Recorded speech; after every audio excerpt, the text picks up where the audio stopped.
Good evening, folks, and a hearty welcome to our drive-in theater. We have a wonderful evening's entertainment lined up for you, one that will provide several hours of pleasurable relaxation and diversion for you and your family. Don't forget to visit our refreshment center during the intermission or any time. You love the tasty array of snacks we have to offer. So will the youngsters. Everything is quality and so good. We hope you'll make this a weekly visit. Bring the family. Bring your friends. There are always wonderful new pictures to see, delightful snacks to nibble, a gay, pleasant evening for all. We hope you have a wonderful time. Come back soon.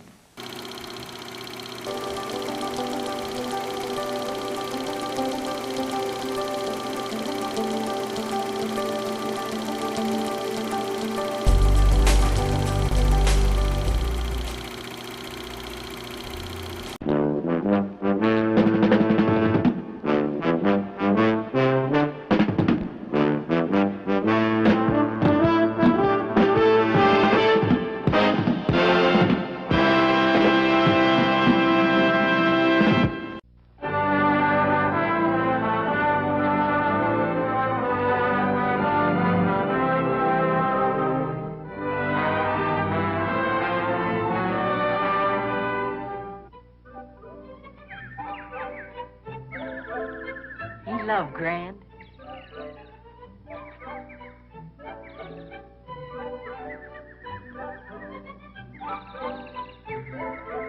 Me, oh me.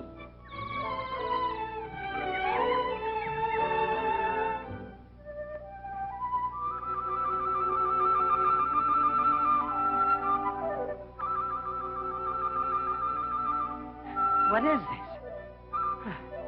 I'm getting dizzy. Oh, maybe Cupid is after me. Maybe love has found Andy Hardy.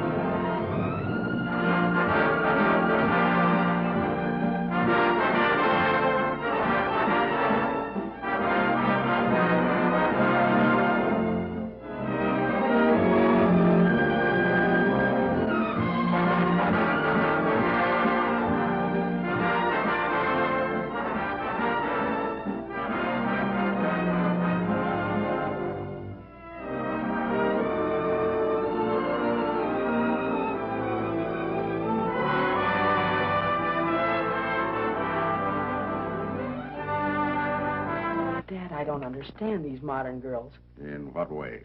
Well, Polly, for instance. Sometimes she won't let you kiss her at all. But this other one, this Cynthia, she'll let you kiss her whenever you want. She won't go swimming. She won't play tennis. She won't go for a walk. She just wants to kiss you all the time. I'm a nervous wreck. Andrew Hardy, you tell me who she is. Oh, Cynthia Potter. Oh, that awful red-headed creature. Oh, Andy, how could you? Hey, this is going to be a world's record. I'm going to go put on my tuxedo and my opera hat. Maybe I'll shave. Meet the beat of my heart. Meet the reason I beam so. Why I am happy and seem so delighted, excited, ignited with the lovely glow. Meet the beat of my heart.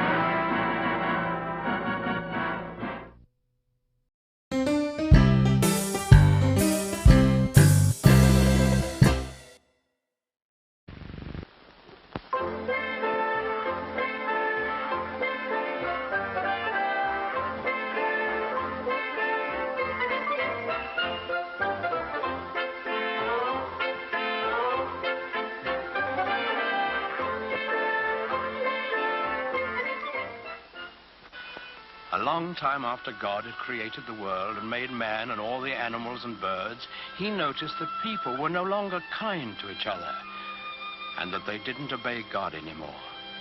So he was angry. But God did see one man in the world who was kind and good and who obeyed the Lord's word. This man was Noah. So God appeared to Noah and he let him hear his voice. And the Lord said, "Behold, I will cause it to rain upon the earth 40 days and 40 nights. I will bring a flood the earth to destroy all flesh, and everything that is in the earth shall die." But God told Noah to build an ark and to take 2 of every animal in it with him to keep alive during the storm. And when Noah had heard God's voice, he was grateful, and he set to work right away to build the ark. This was a great boat with many, many rooms in it. When Noah finally finished it, he went out into the fields and woods, for he had to talk to all kinds of animals and birds. He talked to the lion and the wild horses. He talked to the pigs in the barnyard and the elephants in the jungle and the cute little kittens in his own house. Noah talked to all the animals on the face of the earth, even to the doves, cooing in their nests.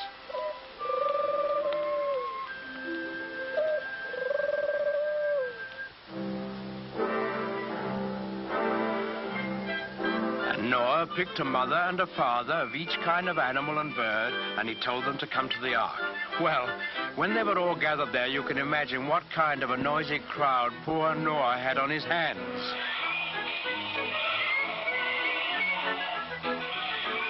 What with lions roaring and pigs squealing and monkeys chattering and hyenas laughing, well, it must have been noisier than a crowd of children on the annual Sunday school excursion.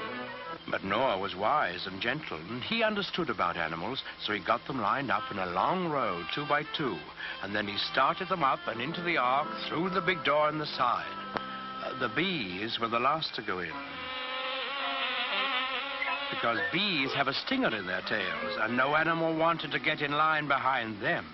Noah stored food in the boat, and then saw that his wife and his sons and their wives were safely inside. Then he shut the big door behind him, and he bolted it so that no one could get. Then there was a flash of lightning, and the thunder roared as it never had before. Big black clouds hid the sun so that it was almost as dark as night. And out of those clouds came the greatest rain the world has ever known. It lasted for 40 days and 40 nights, as God had promised Noah. All the land was covered with water, and not a house or a living thing remained anywhere.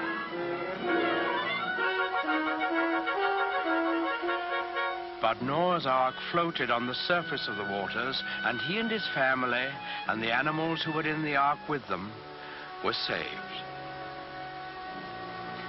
On the 40th day, the rain stopped and the sun came out. The waters that had covered the earth began to flow back into the oceans and the rivers, and the ark came to rest on the peak of a mountain. But Noah wasn't quite sure that there was enough dry land for all his animals to live on. So he took one of the doves and let it fly out of the window. In a little while, it came back, and in its beak, the dove carried the branch of an olive tree. Noah knew that this must be a sign from God that he had restored quiet and peace to the world.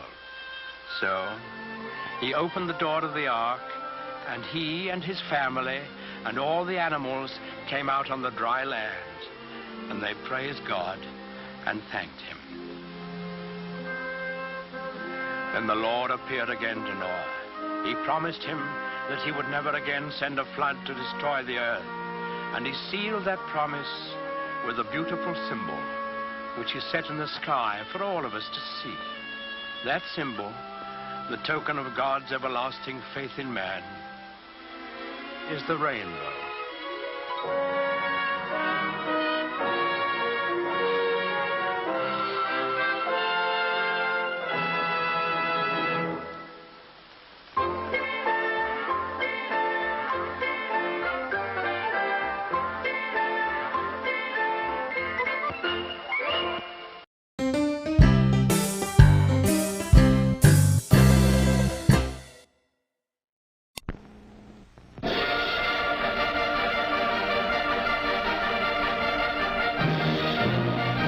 Magazine of the screen.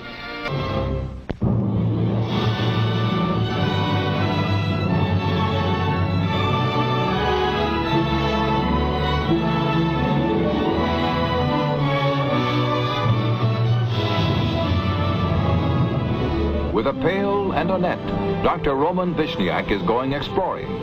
His search is to take him no farther than the nearby seashore. For there is, in the oceans which cover 3/4 of the earth, a teeming water world whose tiny inhabitants are counted by the quadrillions. Dr. Vishniak is the world's leading photographer of microscopic life. He is a scientist and a philosopher with doctorates in zoology and medicine, and he speaks 8 languages.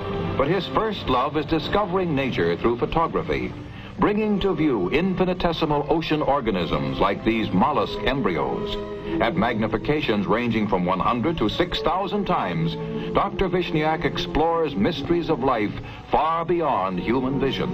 Notice the heartbeat of this single mollusk embryo as, like a baby chick, it waits to hatch from its egg.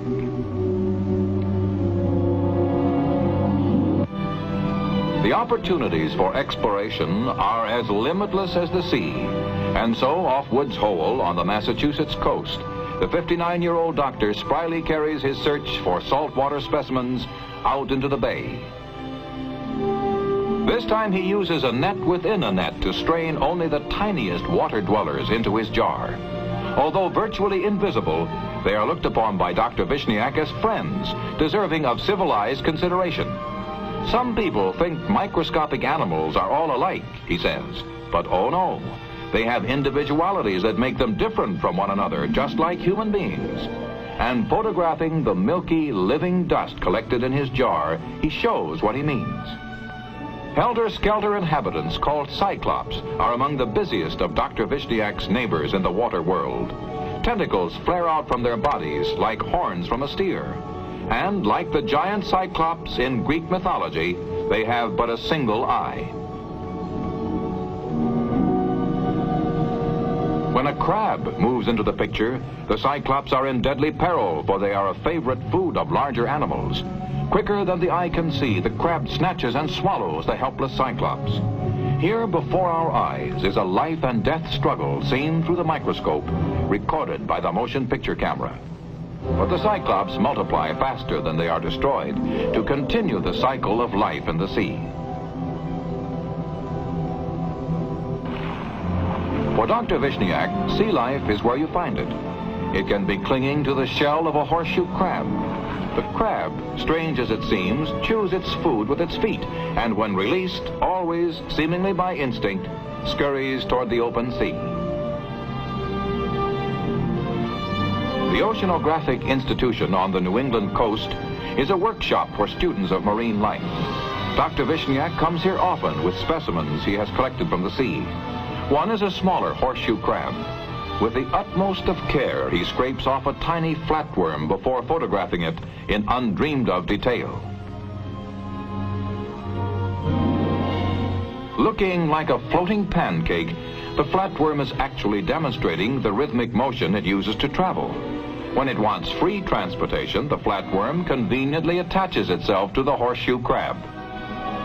Watch the hermit crab take cover. The crab is snug in its shell as the doctor removes other living specimens with the skill of a surgeon. Only living creatures, he insists, can be photographed truthfully, thus making possible an accurate report of their appearance and behavior.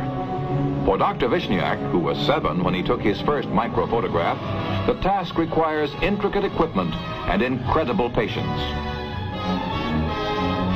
The bristle worm, for example, is constantly twisting and turning, ducking and dodging.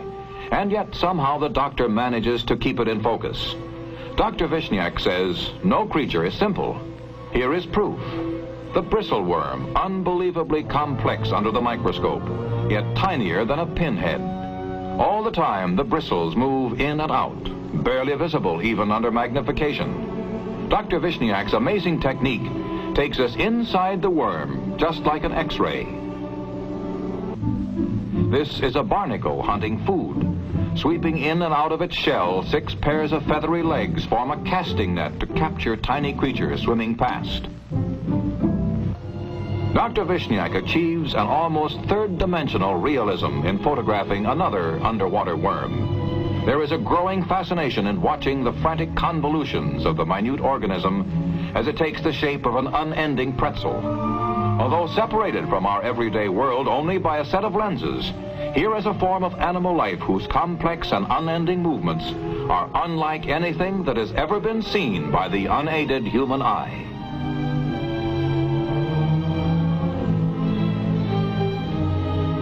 Next, an amphitrite bursts into view, its plumage as bright as holiday streamers. Dr. Vishniak's own intricate lighting system helps capture the full beauty of one of the loveliest creatures of the sea. Body and streamers shine with iridescent splendor. Photographing a world most of us didn't know existed, Dr. Vishniak presents its inhabitants in brilliant glory. He returns his specimens alive to their homes.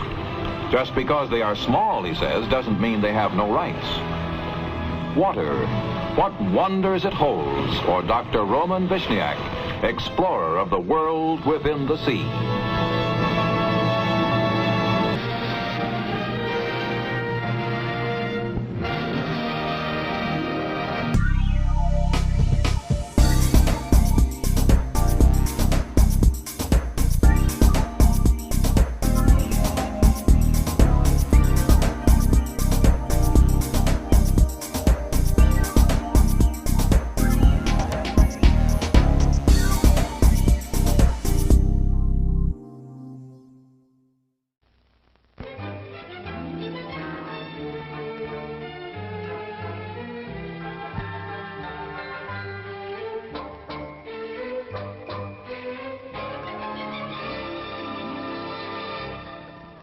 And now, intermission, refreshment time.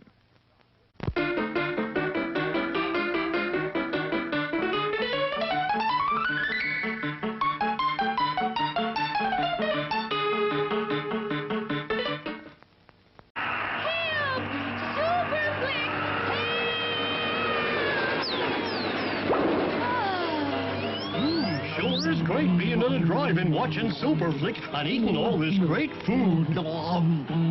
This flick is making me hungry. It makes me want to flick my bick. We should have gone to the drive-in where we could eat and flick to our heart's content. Well, what are we waiting for? Well, come on then. I'm going to have a pizza and popcorn and ice cream. And I'm gonna have a burger with fries and a soft drink. Yum, yum, yum.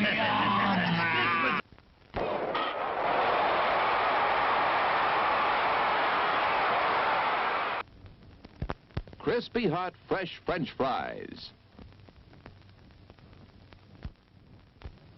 How about a pizza? None better anywhere.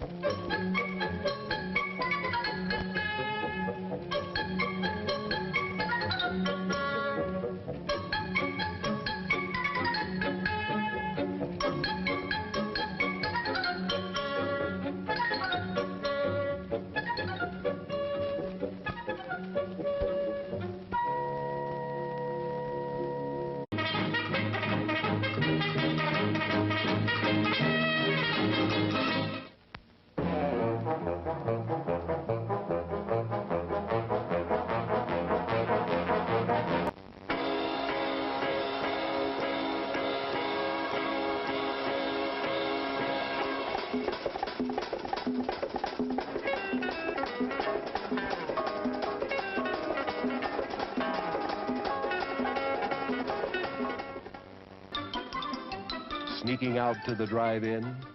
Why not take the kiddies along and save the expense of a sitter? Everyone enjoys the drive-in.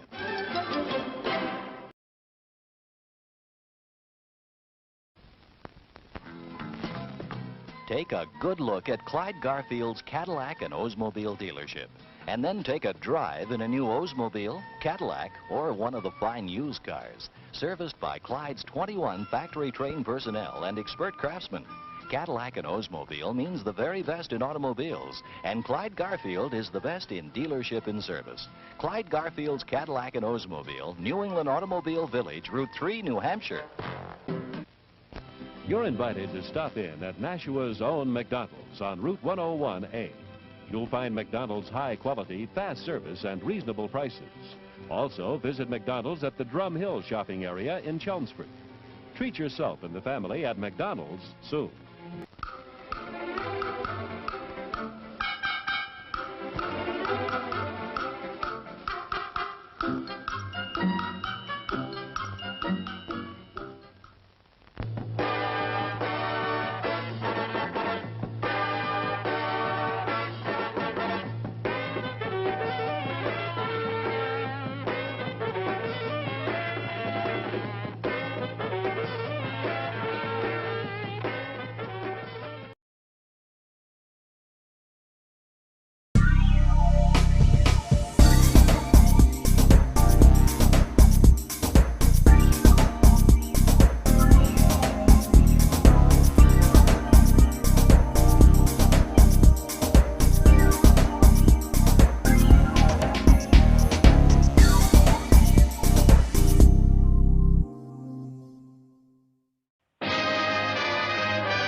Emily!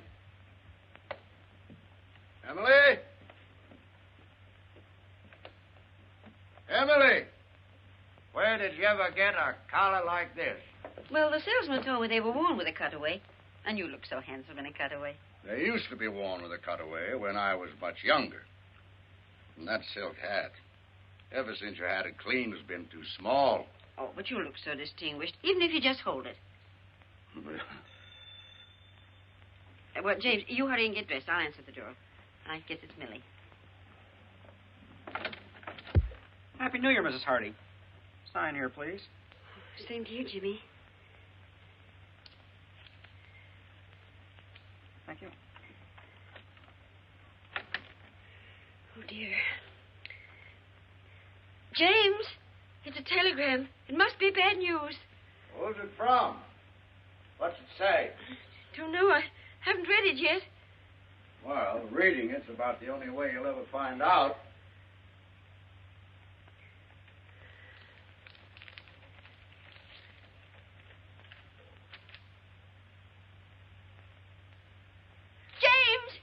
James! Emily, what is it? James, Andrew's married. Andrew is what? Married? Oh, James, do something. There must be some law against it. Yeah. Let me see what he says. Oh, it isn't from him, it's from Marion. Are you sure she said married? After all, I can read English, even if I was born in Canada.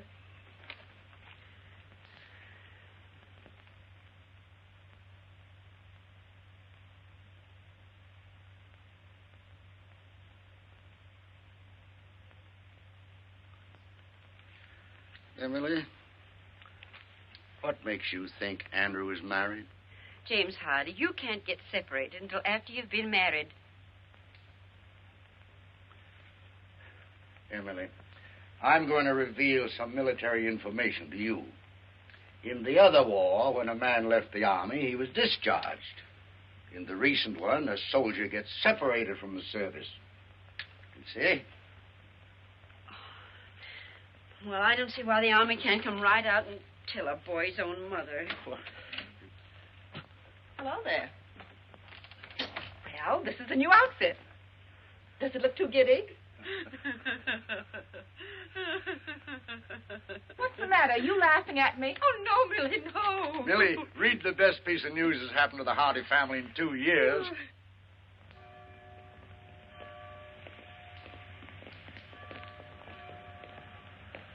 James, your hat.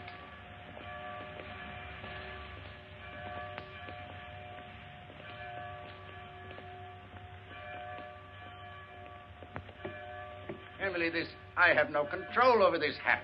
It's too small. Now, James. Step back, Judge, on the curb.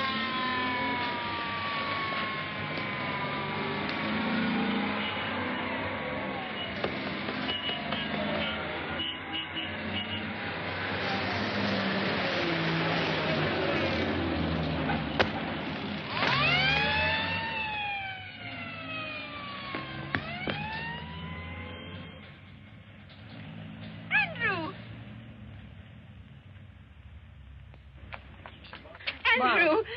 Oh, Andrew. Gee, Mom. Dad? Welcome home, son. Me too. Me too, Dad. Wonderful to have you home. How did you get here? Did you fly? Yes, ATC, C-54, and bingo, here I am. Gosh, Mom, you look pretty enough to eat.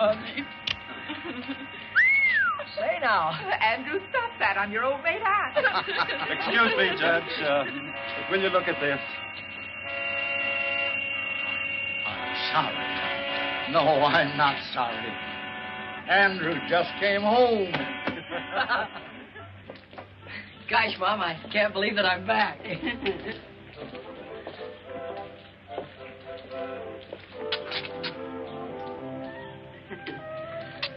Oh, it's wonderful to have you home again, Andrew.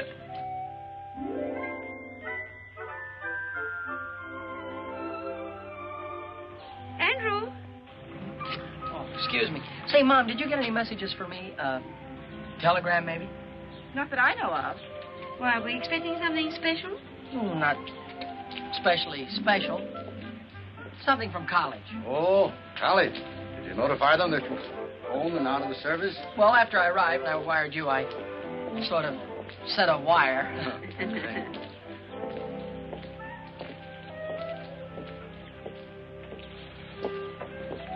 Andrew?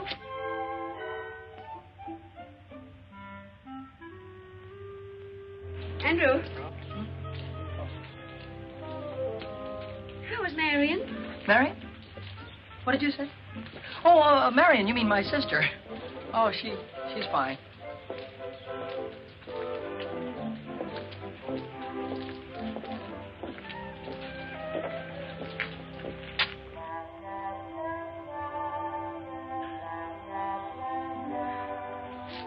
Andrew, you don't have to go to church if you don't want to. Mother understands. Oh, but I do want to go to church.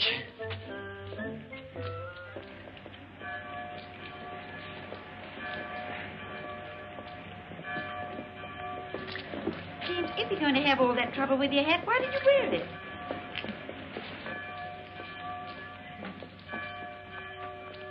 Happy New Year, George. New Year. Happy New Year, Mr. Benedict. And a Happy New Year to you. Oh, may I present Senorita Isabel Gonzalez? Isabel, these three nice people As if are... I didn't know. This is Andy Hardy's father, the judge. And this must be Mother Hardy. And Aunt Millie, of course. My daughter Polly wrote Isabel that there was no point in visiting Carvel with Andrew in the service. He just got out. Andrew's home. Yes, Miss Gonzalez, I'd like you to meet... James, where's Andrew? We've lost Andrew. Oh, Emily, Andrew found his way home across an ocean and a large part of a continent. I don't think he's gone forever.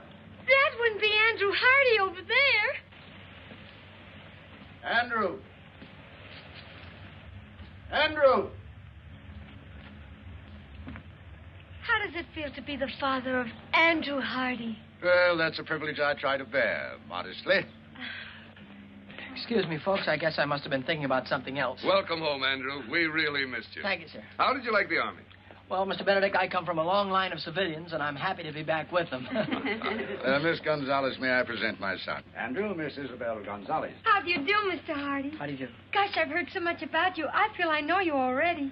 And if actually meeting you is going to be any more exciting than thinking about it for 2 whole years, I know I'll just blow up. You're very kind. It's a nice day, isn't it? Oh, there's the organ starting. Nice to have met you, Senorita. We'll see him again this evening at the country club. You folks are coming, aren't you? Of course. Please be there. Mr. Benedict has put me in the show, and Polly tells me you're a great judge of singing. Come along, dear. Well, very pretty girl, don't you think so, Andrew? Girl? What girl? Pretty? Funny thing, I didn't even notice. Now I've heard everything.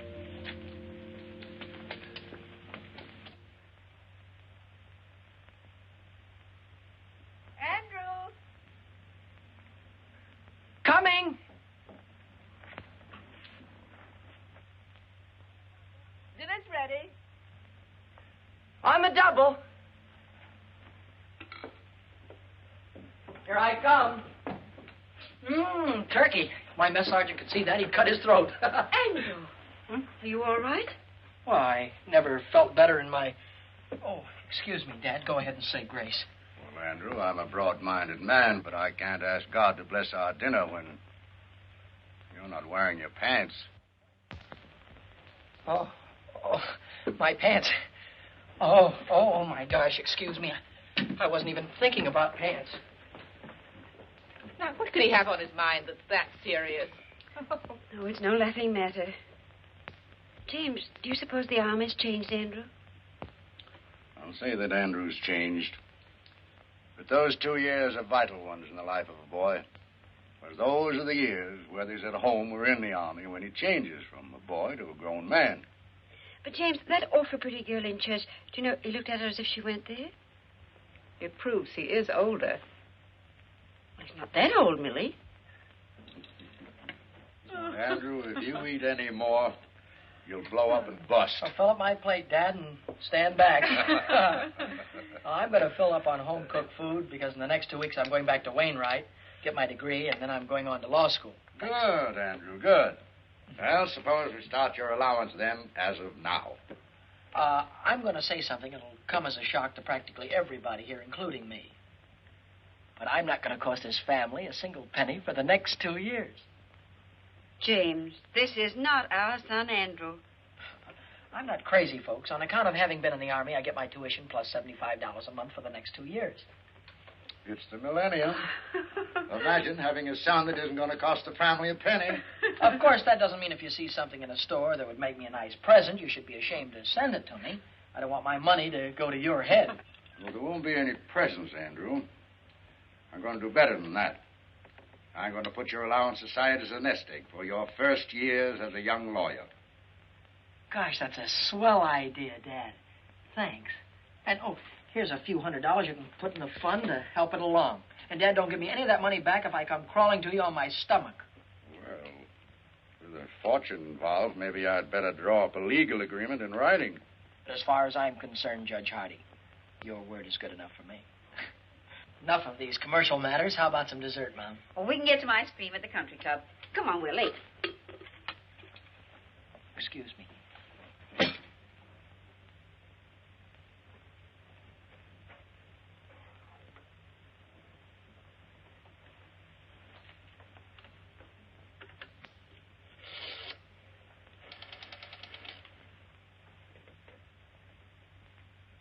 Hello.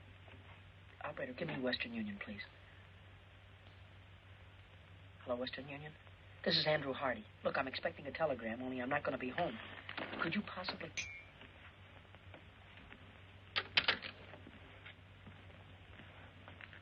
All right, Andrew, if you'll get the car, we'll be off to the country club. Yes, sir.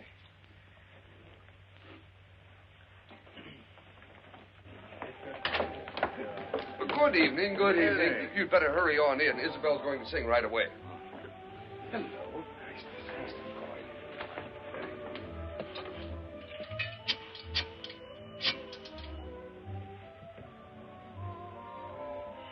Western Union?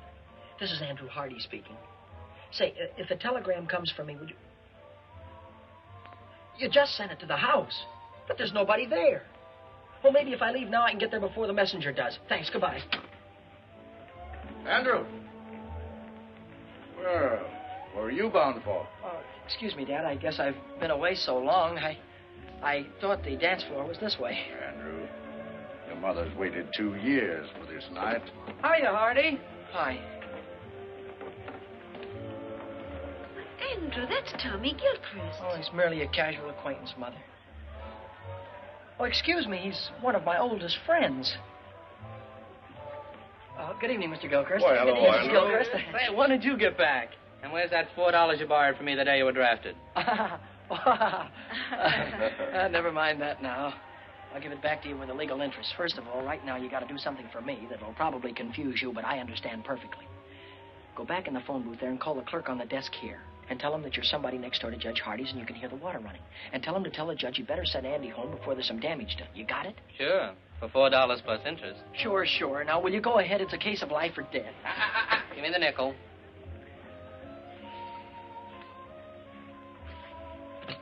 It's nice to have seen you. Wonderful to have seen you. Mother?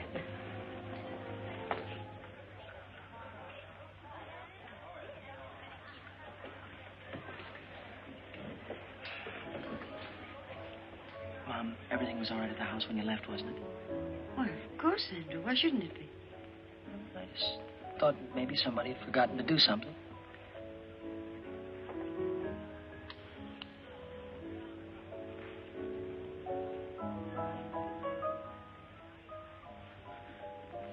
Oh, Mr. Benedict, if you're going that way, will you tell Judge Hardy there's water running at his house? He'd better send Andrew home to stop it. Well, we mustn't bother Andrew tonight. Call the police station. They'll have the patrolman on the beat turn it off. Very good, sir.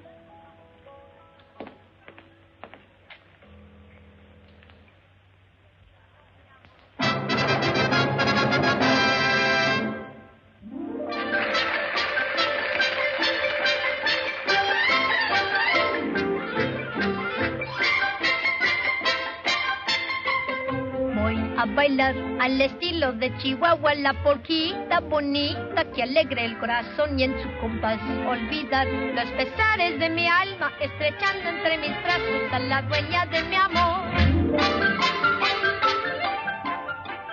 Ella es la más linda flor que Chihuahua dio para mí. Jesucita es el dulce amor con que soy feliz. All of this means when you're talking in the English language, there is a place that you find down beneath the border, where people dance and where you'll find kisses made to order. Have yourself a polka dot, engage you at what time. Ay, qué lindo es bailar feliz la polquita, meaning it is grand to dance a polka hand in hand.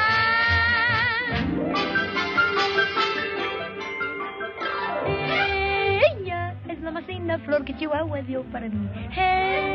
Jesucita es el dulce amor con que soy feliz. Ay, qué lindo es bailar feliz la polquita, meaning it is grand to dance a polka hand in hand. Triqui, triqui, triqui, triqui, triqui, tri, suenan todos los violines y también las guitarras nos marcan el compás para for. All of this means when you're talking in the English language, find yourself a polka and go dancing hand in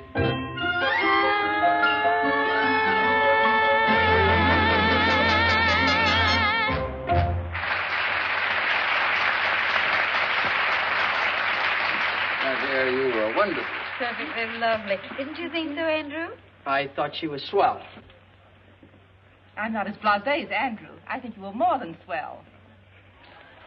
I'm not an authority on music, but I'm sure that you'll find Andrew a very fine dancer. Thank you, Judge. But I know Andrew would like the first dance with his mother. I'll take the next 5 or 6. Well, Mom, would you care to have the first one with your son? I'd love it, Andrew. Excuse us.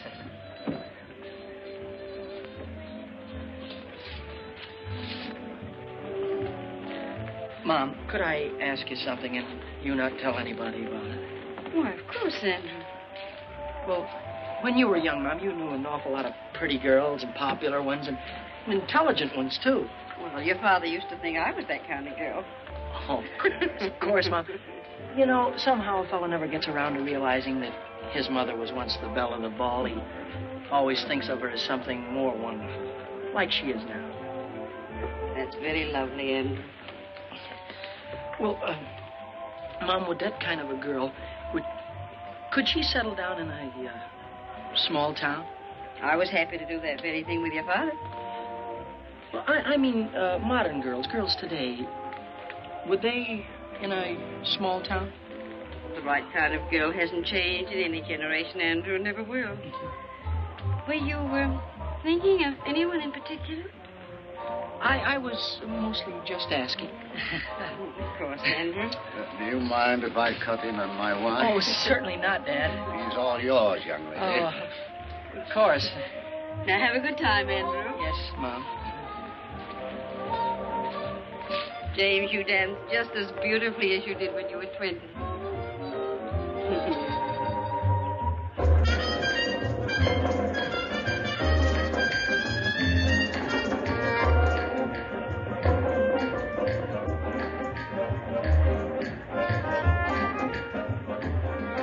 Now I know why Polly Benedict says you haven't lived till you've danced with Auntie Hardy.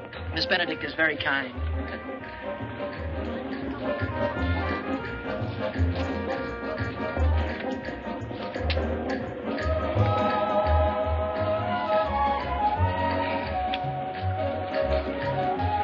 Polly also told me you have the smoothest mind of any boy in Carville. Unfortunately, conversation is rapidly becoming a lost art.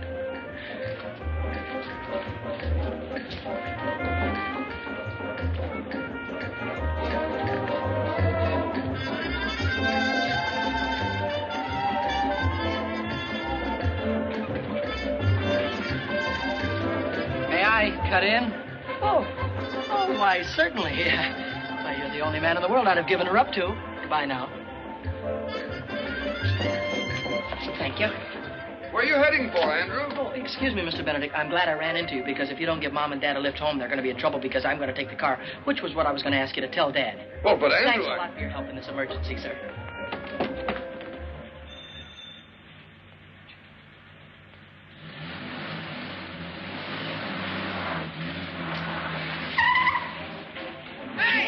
Wait a minute. Oh. Have you got a telegram for Andy Hardy? That's what it says here, mister. Sign here.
soft.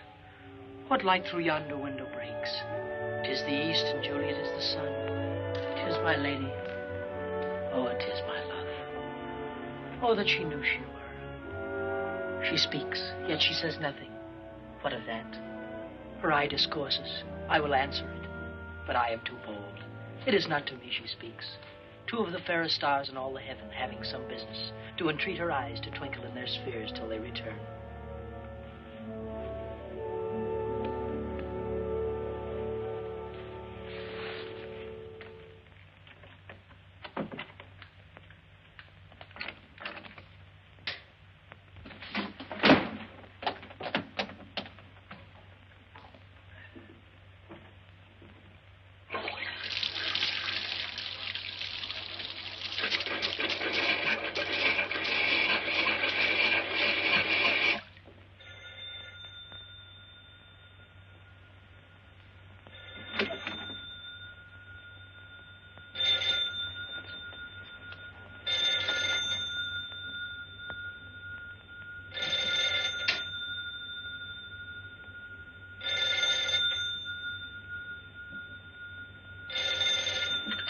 Andrew Hardy speaking. Hello, dear.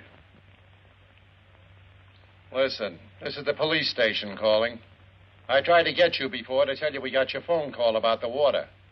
We couldn't get in the house, so we turned it off at the outside meter. The outside meter? All right. Thank you very much.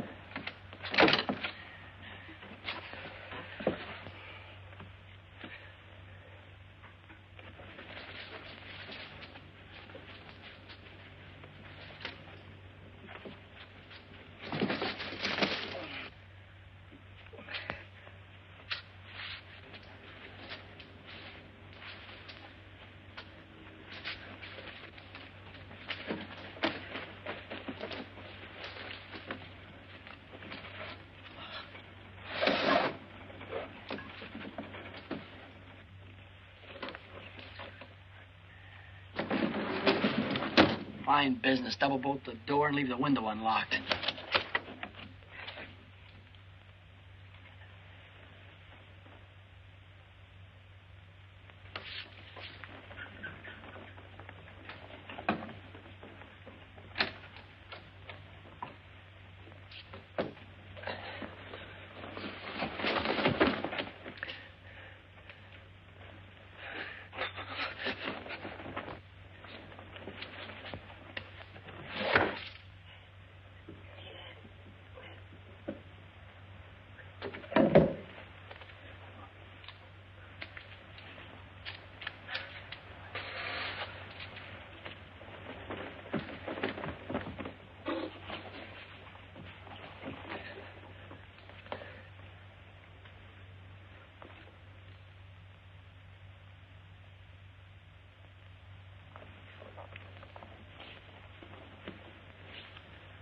Lady, by yonder blessed moon I swear, that tips with silver all these fruit tree tops.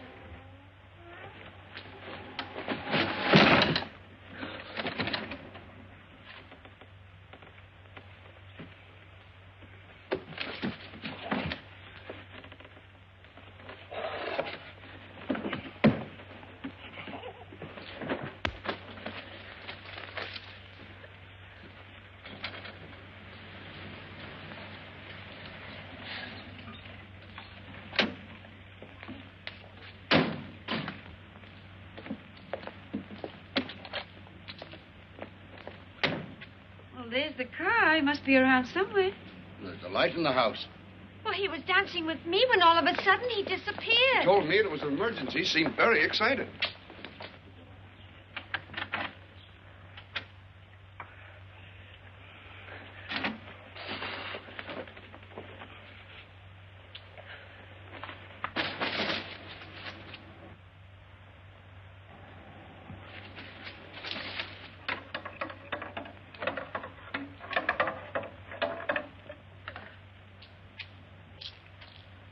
Good evening, young lady. Anything wrong? Everything is fine, officer. Hey, wait a minute. You see, Emily, you did turn the stove off. Where can Andrew be? Oh, I just feel it in my bones that something's wrong. Burglars! Emily, burglars don't knock. Judge, this young lady says that she's your son. Yes, she is. And everything's all right, thank you, officer. Good night, Judge. Good night. Night. Well, Andrew.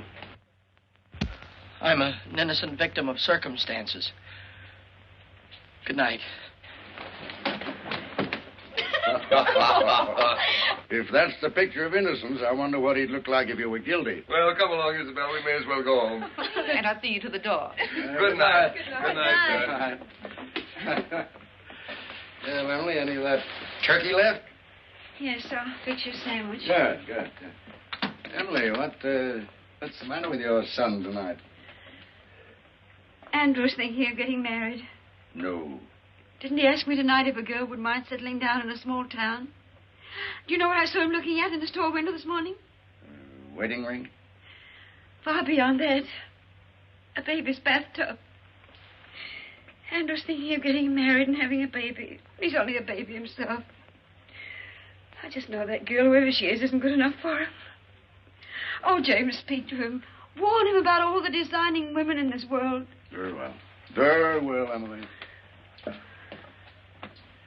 It's very complimentary to learn that you think I'm an expert on the subject.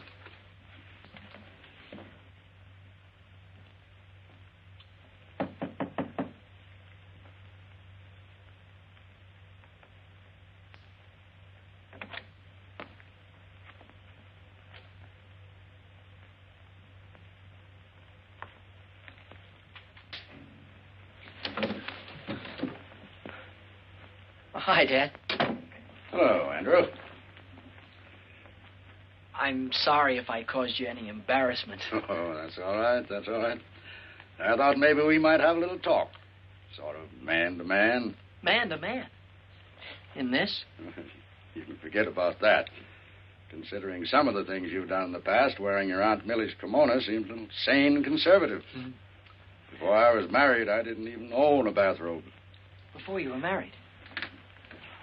Dad, before you were married, you went out and had lots of fun. I mean, you went out to parties and with girls and things like that, didn't you?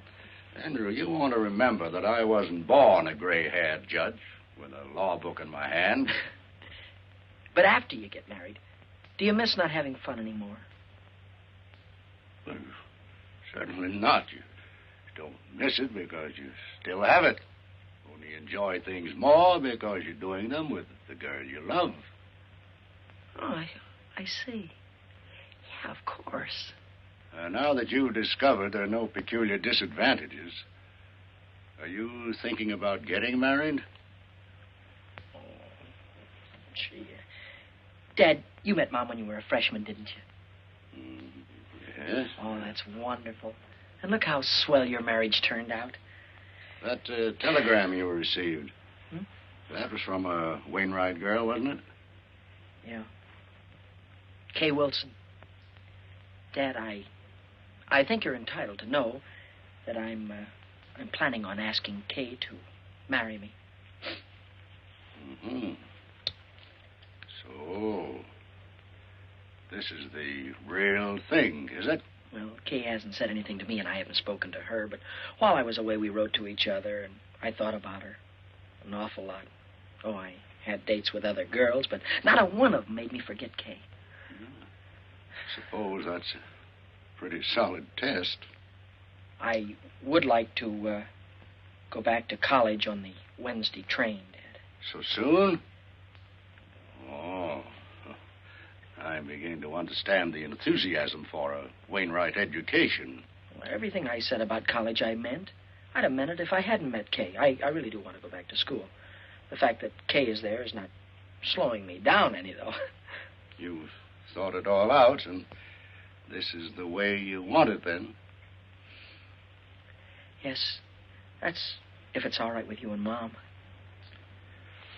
Well, I think you better let me talk to your mother first. Yes, sir. Good night, Andrew.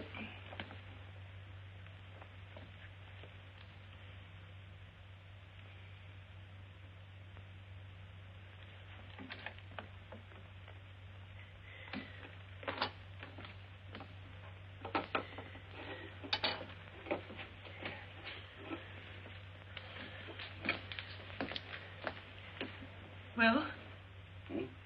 Oh. Andrew's going back to college on Wednesday. Wednesday? Hmm. Wednesday. He's leaving home 2 weeks before he has to. He'd rather be with that girl than with his own flesh and blood. No, just possible this girl isn't even interested in Andrew. Why, what's the matter with Andrew? Nothing serious. But that doesn't mean that every girl in the world wants Andrew for her husband. James, you're on her side. Oh. We haven't even met the girl, and you're on her side. Emily, I'm going to Wainwright to see this girl. When Andrew leaves, I'm going to be on the train with him. Well, I think we should both see her, but not like that. We don't want to come down on him like a protecting army. Emily, for 10 years, we've talked about going back to Wainwright for alumni homecoming week. I think this is the year to do it. Oh, I knew you'd think of something. When is homecoming? Well, just a few weeks. Then we'll be there in time to save him. Unless that vampire decides to marry him right away. Oh, whatever.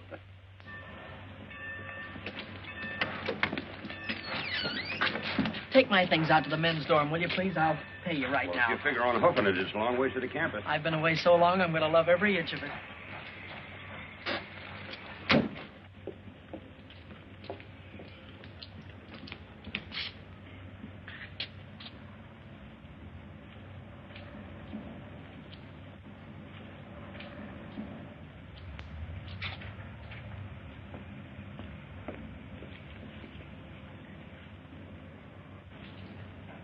You'd be irresistible in that coat. Kay, darling. Hello, Andrew. Welcome back to Wainwright. Why, you look better than I ever thought you'd look, and I thought you'd look sensational. Well, you haven't run downhill yourself. What are you doing for the whole rest of the year? I figure if we have about 5 or 6 dates a week in about 3 years, we'll be back on schedule. Hey, give me a chance to catch my breath. Oh, and beside all of that, this dance, it's not exactly a date. It's compulsory. I'm still a freshman, and you wouldn't want me to get in trouble by not going, would you? Of course I'm going with you. You know, Kay, a man could look for the rest of his life for a girl like you. And at the dance, it'll give me a chance to say something. Well, I have something very special to ask you. The dance will give us a chance to have a long, serious talk about us. Oh, boy, I can't wait. And in the meantime, we'll always have luncheon together at our same old table. And to think there are some people that don't believe in college. Kay Wilson, here comes your private messenger. Hello, Duke. Oh, Andrew, you remember Duke Johnson? I ought to. He was the first sophomore I had trouble with when I came to Wainwright. My childhood is behind me, Hardy. I am a sober citizen. And president of the student council, I might add. Gosh, that's swell. You, too, can be the life of the party. I was overwaiting for an answer to some telegrams. It's a new semester, and I'm already 3 months overdrawn on my allowance. This came for you while I was there. I saw you through the window, so... Thank you.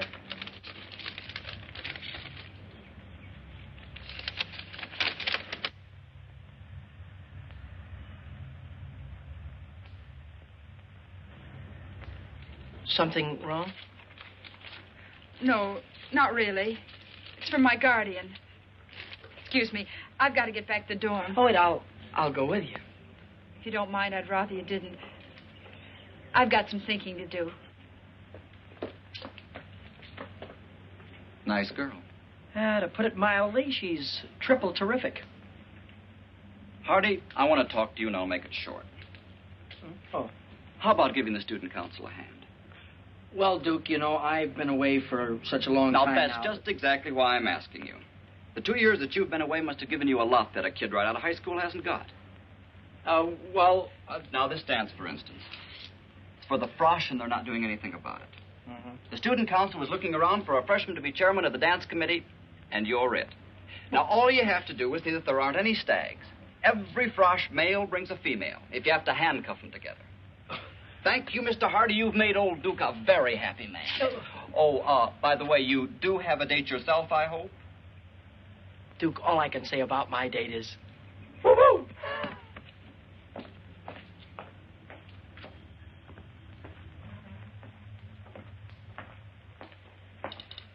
Well, you did very well this time, Duke. Old Duke Johnson always does very well. Duke, why don't you change that old story? Why? When it still works. Hello there. Hello. You're Duke Johnson, aren't you? Your servant, lady. Uncle Duke, you're a campus big shot. Have you got a minute for a poor little freshman? What's your problem, young lady? And come just a little closer to the microphone. Do you like my hair? Hair? Sure, high-class hair. Think my face is pretty? Very nice face, one of the best. And I'm not exactly stupid either. Sister, you're talking to Uncle Duke. Let your hair down. Here's my grief. I'm a frosh named Coffee Smith, and I've been around since college opened, and nobody's asked me for a date yet. Is that all that's bothering you? I'll see somebody takes care of that. Hooray. Find somebody to take me to the frosh get-together? That I will guarantee over my signature. It's not going to be easy. Oh, you're a cinch. Don't take my word for it. Look at yourself in a mirror. You look.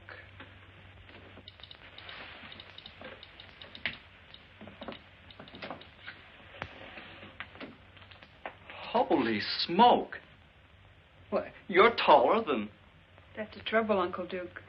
I'm taller than anybody. Well, look, honey, why don't you wear flat-heeled shoes? And go around with your landing gear pulled in. You know. No soap, Uncle Duke. Why pretend? I'm an awful big girl, and anybody that likes me's got to like an awful big girl. Look, I said not to worry. You'll get took to that dance, and you'll have a good time. Yes, sir, you'll be there. If it takes two guys to do it. It looks very smart on you, sir. Very smart. Huh? Well, looks like you've got yourself a sale. Press it up pretty and pack it. I'll wait. We can have it in a few minutes. Let's see. That will be $62.50 plus the sales tax. Oh, I'm afraid I haven't got that much cash with me now. But I could pay you on the first of the month. Why don't you come in the first of the month? Maybe we'll still have it. Excuse me, I'm on a phone.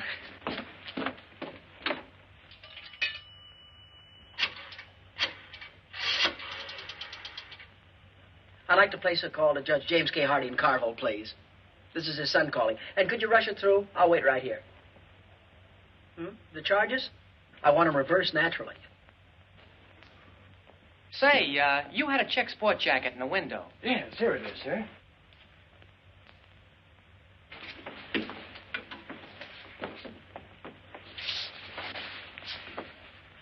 Well, it's a little conservative, but I guess it'll do. Well, we have other coats. Awfully high priced here, $62.50. What do I care? I'm loaded. Operator, can you hurry? I'm not calling Honolulu. Doesn't fit you. It's not supposed to. Operator, we'll try the courthouse or the law library. He's got to be someplace. That's the kind of material that shrinks. It's a little bit too big anyhow. It's the only coat of this type we have in stock. I don't expect to get any more. Well, it's okay with me. I don't like it anyway. Hello, Dad. Remember all of that money I gave you to hold for me and told you not to give it back to me under any circumstances? Yeah, well, wire me $62.50 of it right away, will you?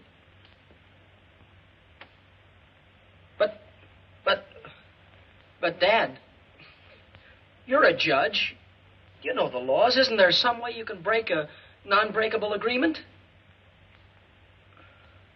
All right. All right. Give my love to Mom. Goodbye. That's just the trouble. Everybody worries about my future, but nobody worries about my now. Look, couldn't you keep it out of the window for at least a few days? For a month. Fair enough. Guess it has to be.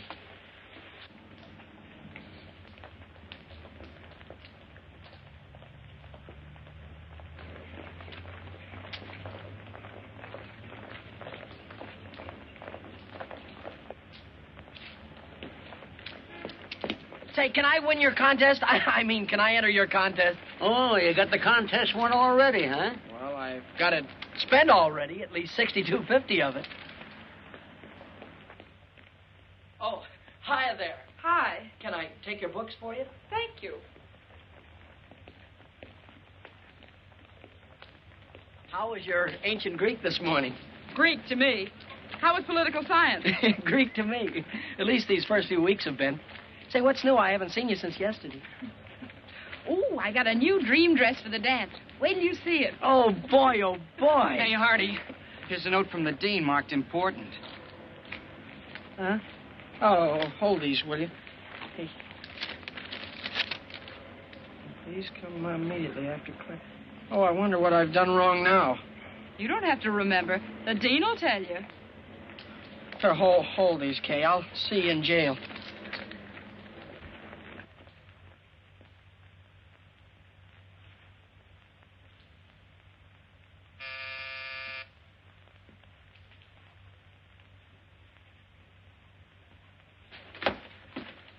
I'm Andrew Hardy. I think the dean wanted to see me. Somebody wants to see you.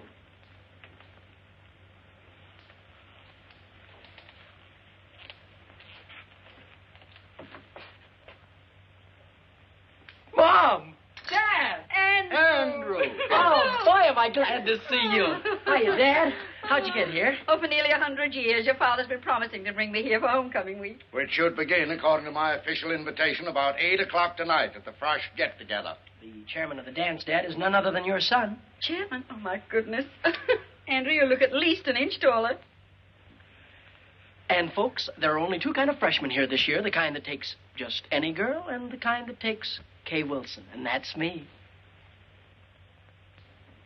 Oh, so we'll meet your young lady this evening, huh? You'll meet her and you'll love her, and you'll wonder how $1 million worth of girl could waste her time on me. Your rooms are ready for you, Mrs. Hardy. Oh, thank you.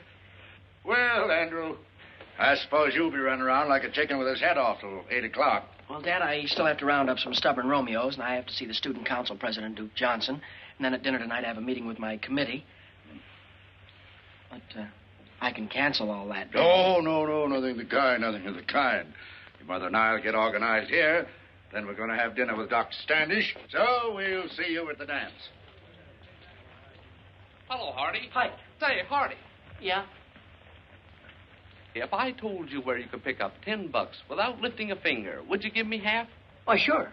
Well, then, if I told you where you could get $40 without a lick of word, you'd still give me half? Absolutely. What is this, a gag? I'm busy. One more question, that's all. If I tell you where you can get $75 by just asking for it, you'd split it with me, wouldn't you? Sure. Word of honor? Word of honor. $75. Oh, boy, my sport coat.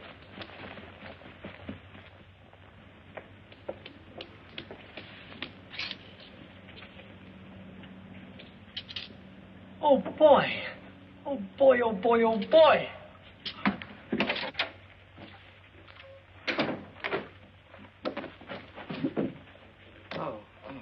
I'm Andrew Hardy. You want Miss Jeeves back there. Thank you. I'm Andrew. Oh. Something I can do for you? Yes, I'm Andrew Hardy.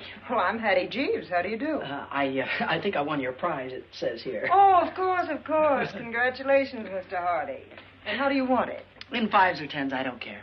Oh, the prize isn't in cash.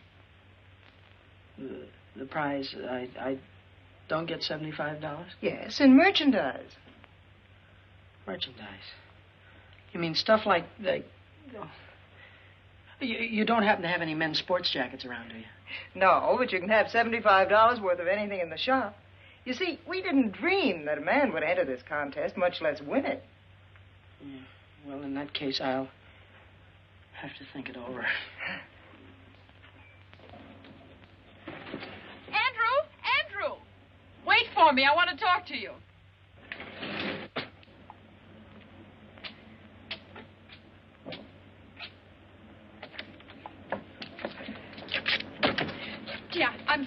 I caught you. I've been trying to phone you all over town. Well, I've been down at the new little lingerie shop. Lingerie? Andrew. Oh, I won their prize in merchandise. And I can't... But I thought maybe you could go in and buy something for the dance tonight, like some stockings or something like that. That's awfully sweet of you, Andrew, but that's what I wanted to talk to you about.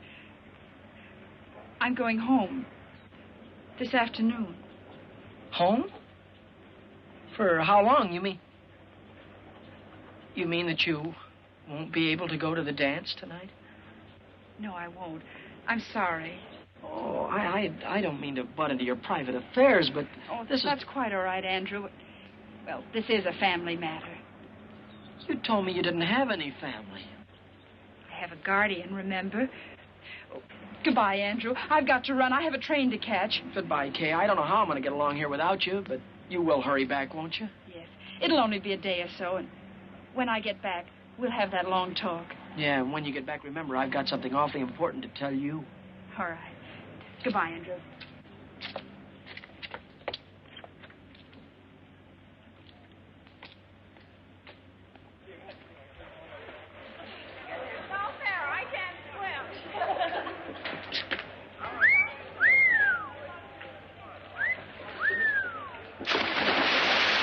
Gee, that reminds me. How would you like to take a very nice girl to the Frosh get-together? Couldn't you give me a little one? About 8 or 9 feet tall?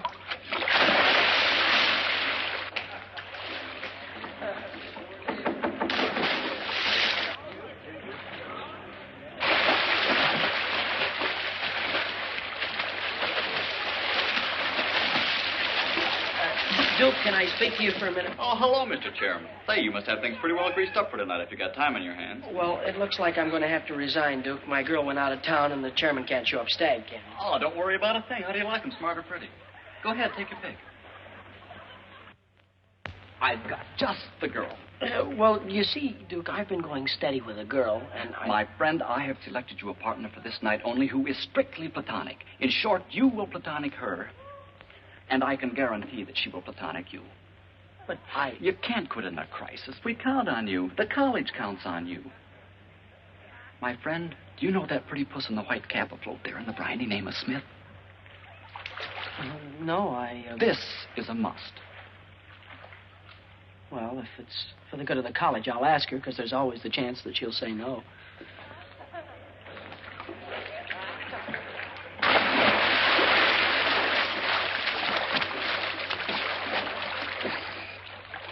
Are you Miss Smith?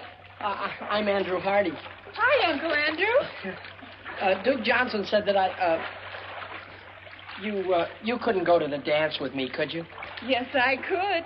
Uncle Duke guaranteed to get me a date. Uncle Duke's a great man. 8 o'clock girls' dorm, and I'll guarantee you won't have to look very hard for me. You know, there's nothing personal in this.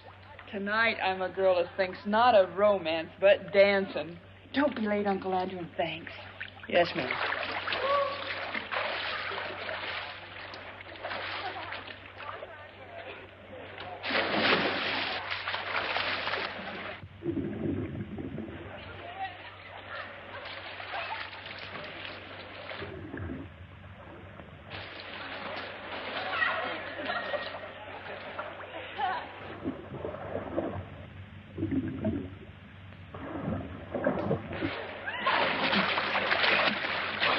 Is there a doctor in the house?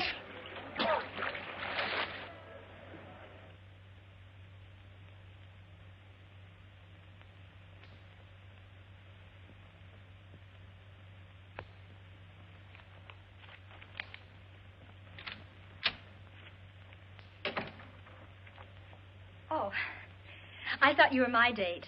No, I'm sorry. I'm Andrew Hardy. I'm here waiting for Coffee Smith. Oh, she lives downstairs. She'll probably be up in a minute. Thank you. Coffee Smith? Yes,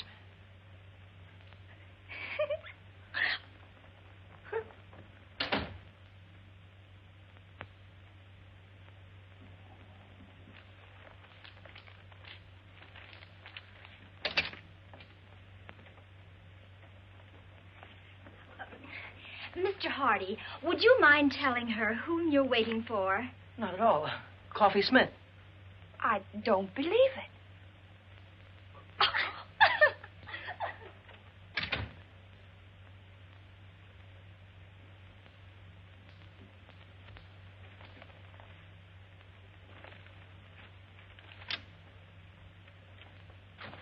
no, it can't be true. All right, we'll prove it to you. Who did you say you were waiting for? Coffee Smith.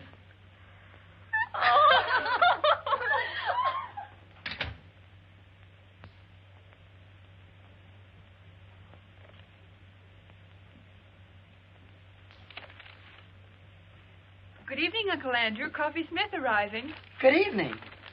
And all ready for the rat race.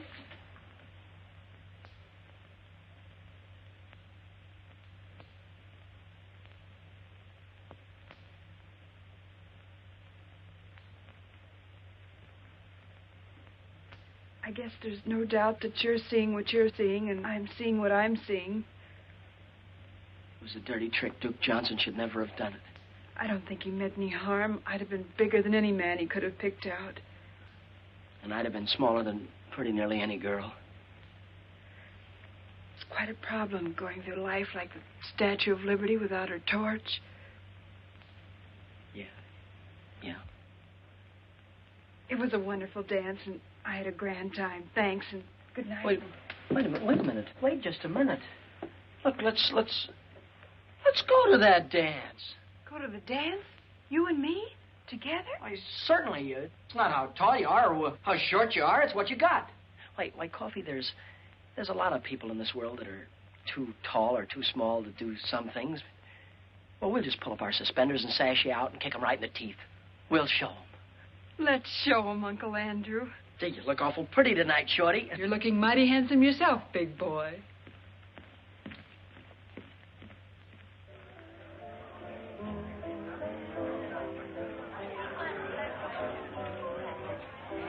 James, the way we've brought Andrew up, I'm sure this girl will be attractive and nice. Well, you know, Emily, love is blind.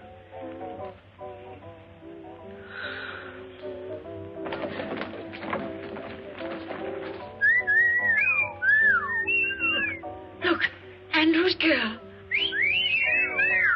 Jumping Jehoshaphat. How you doing? Scared. No feeling from the knees down. Oh, I wonder what their children will look like.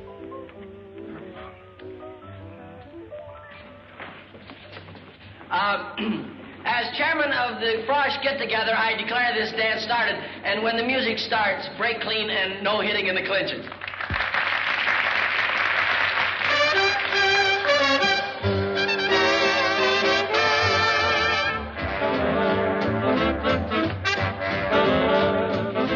That girl's tall enough to be his father.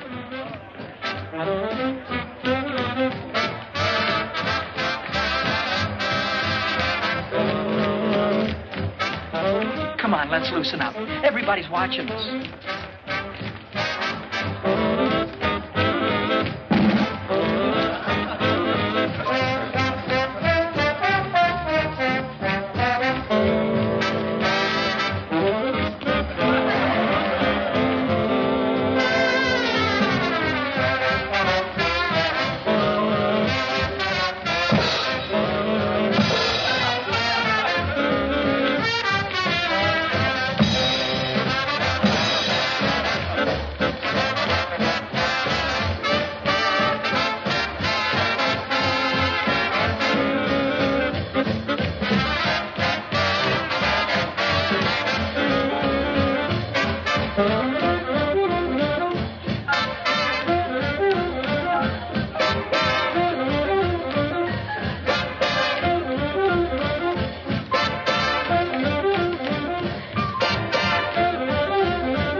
Didn't want him to play football.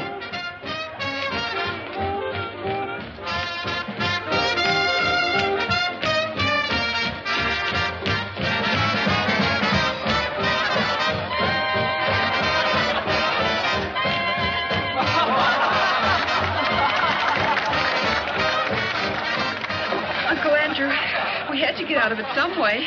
Oh, you were swelled coffee. We showed them, didn't we? But do you mind if we have all the dances together? Not while Duke Johnson lives. Why, Uncle Duke? May I borrow the chassis for this truck? Why, certainly.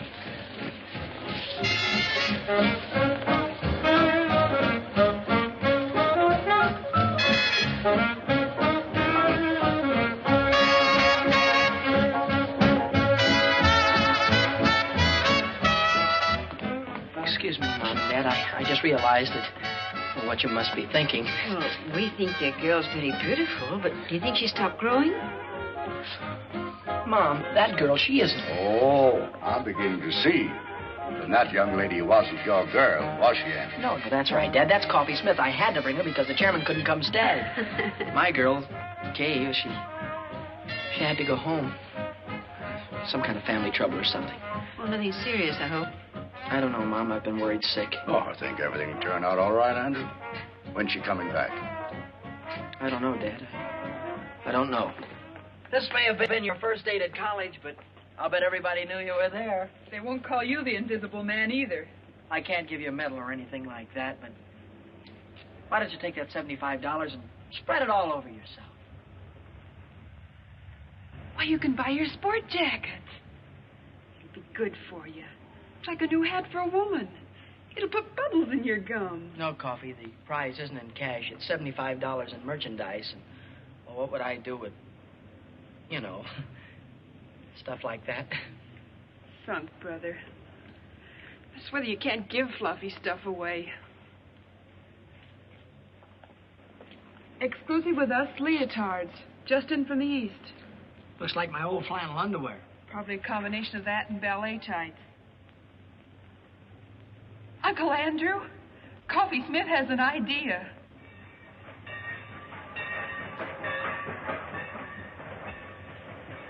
Well, here it is. James, have you got the ticket?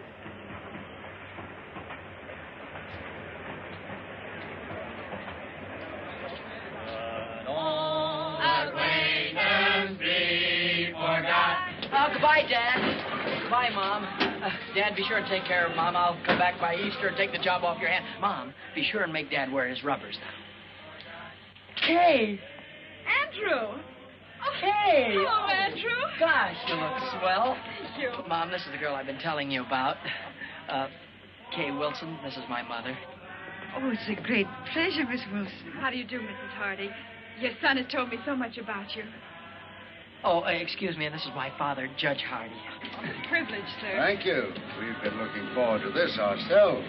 Isn't this just my luck? You're leaving and Kay Wilson just gets here. The train's going to leave. Well, there isn't anything I can do about that. Goodbye, Andrew. Bye, Dad.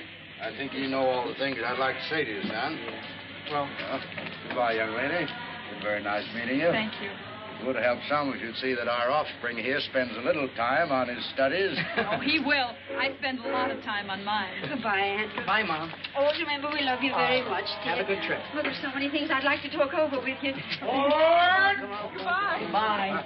Bye. Have a good trip, Dad.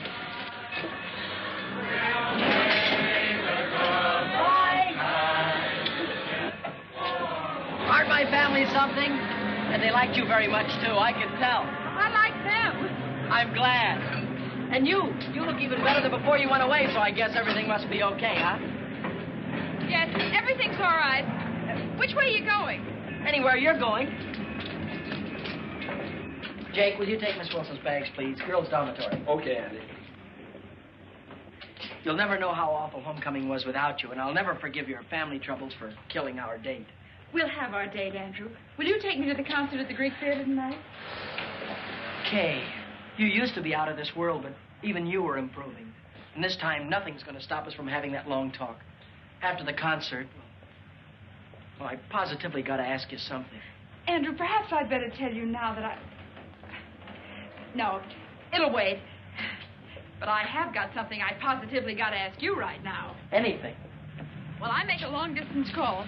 You get yourself ready, comb your hair, polish your shoes, and pick me up at 7:45. That's me. Kay, how long has the human race been in existence before this generation? What? Oh, thousands of years. Why? How could they have gone all that time without you?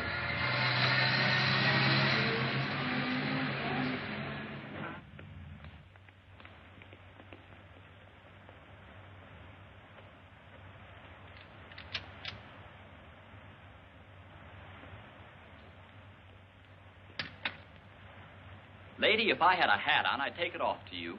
You are a sensation. Neat, huh?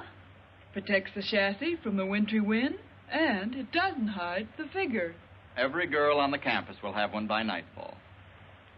And won't life be prettier? Take off, Coffee. Here goes the parade. Hey, Coffee! Super! And Duke Johnson, too. Not very good. Wonderful. Oh, gee, Coffee, it's terrific. Where did you get it? What sizes do they come in, Coffee? I want to get one a little too small. Latest thing from the East. Coffee, I'll find out where you got it if I have to take the town apart. Save your strength, gals. You got to see Coffee Smith, because she controls the entire local supply.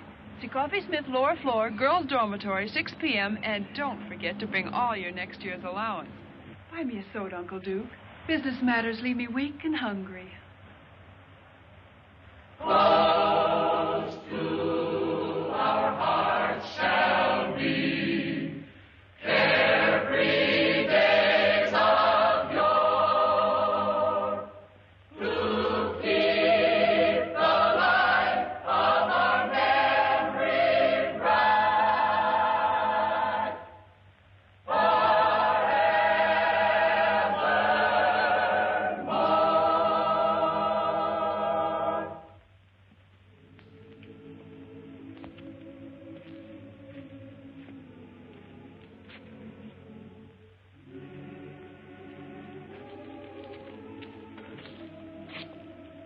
Gee, you know, tonight is made up for everything.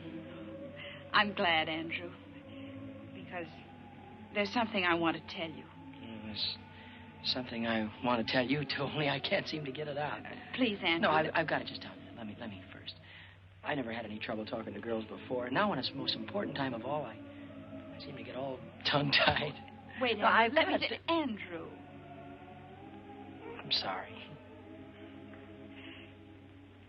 I've been upset. I was upset on account of it. And how? I suddenly became aware of something that's been staring me in the face for a long time. Something I never realized before. Came as quite a shock. Yeah, I know how that can be. I've told you about my guardian, Dane Kittredge. He wired me, and I went home to see him. A wonderful thing happened. Andrew, because you and I have been such great friends, I want you to know before anyone else. Dane and I are going to be married tomorrow.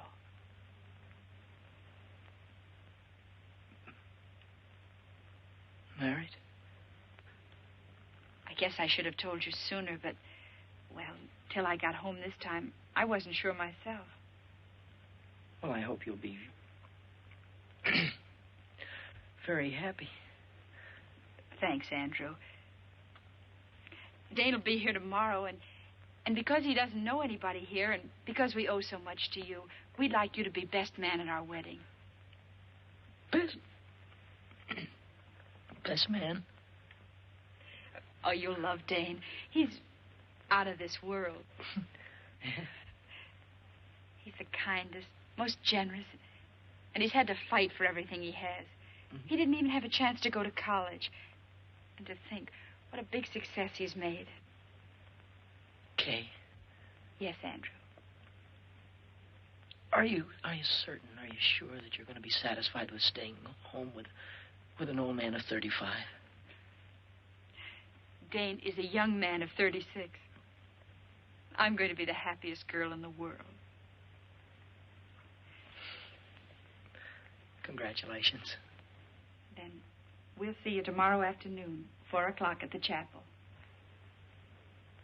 Chapel? I saw the chapel the first day I got here. It's where my mother and father were married.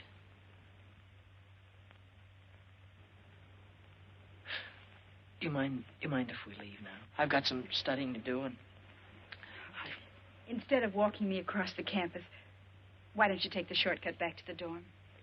sure I'll have more time to study, too. Oh, I had a swell time tonight.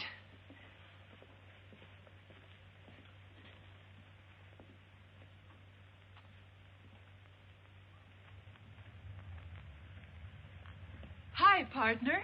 Oh, hi, Coffee. I'm awful busy. Not too busy for this, partner. Through a whale or one. Mm-hmm. What is this? It's the profit on the leotards. Your sport jacket. It's $85. Why, you're a millionaire. Listen, Coffee, I'm awful busy. No, you listen. This is Coffee Smith, and we're still partners. What's the trouble? Nothing. Nothing at all. If it were I, I'd tell you. I'm on my way to be best man at Kay Wilson's wedding. She's marrying her guardian.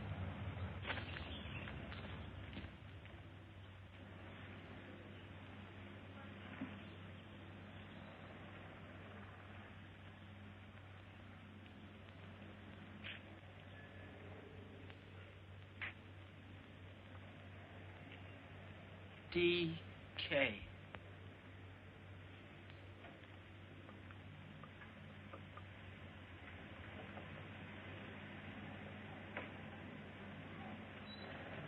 Andrew, here I am. Oh. Hello, Kay. I brought this for you. Thank you, Andrew. I knew you would, so I didn't let Dane buy me a bridal bouquet. Is that his car? Yes. Oh, this is for the minister. The best man always slips him the fee, you know. I guess so. Everything's set. Andrew, this is Dane. Andrew, how are you? How do you do, sir? Darling, what did I do with the ring and the fee for the minister? The ring is in your left-hand coat pocket, and I gave the money to Andrew. Good old efficiency, Kittredge. Mine like a steel trap. Here, you better take this ring. Don't lose it. No, of course not. Okay, Mrs. Kittredge.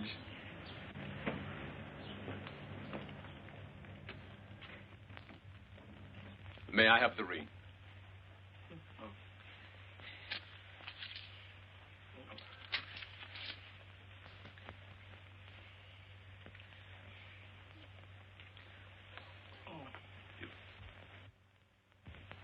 With this ring I thee wed. With this ring, I thee wed. I pronounce you man and wife. Whom God hath joined together, let no man put asunder.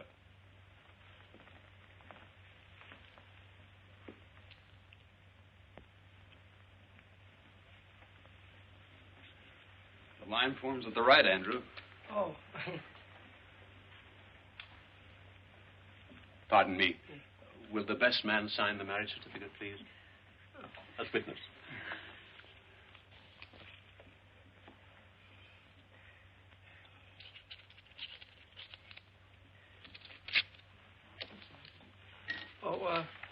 Here, thank you, Dr. White. It was a very nice service. Thank you, Mr. Hardy. You were a tower of strength. And Andrew, this is for you. Me? What? Rice, remember? You throw it at us as we drive off. Don't forget your marriage certificate. Thank you. Good old efficiency, Kittredge. Bye. Bye. Goodbye, Andrew. Goodbye. Come on. Bye. Bye.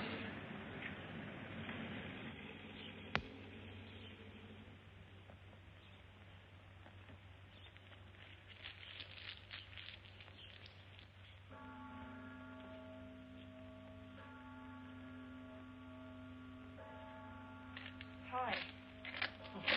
Hi, Coffee. Gets dark early now, doesn't it? Yeah. Cold, too. Mm-hmm. Mind if I sit down? No. Selling leotards is awfully hard on the feet. It's a tough rap, Uncle Andrew. Oh. It's just one of those things. Take them as they come. That's the way to look at it.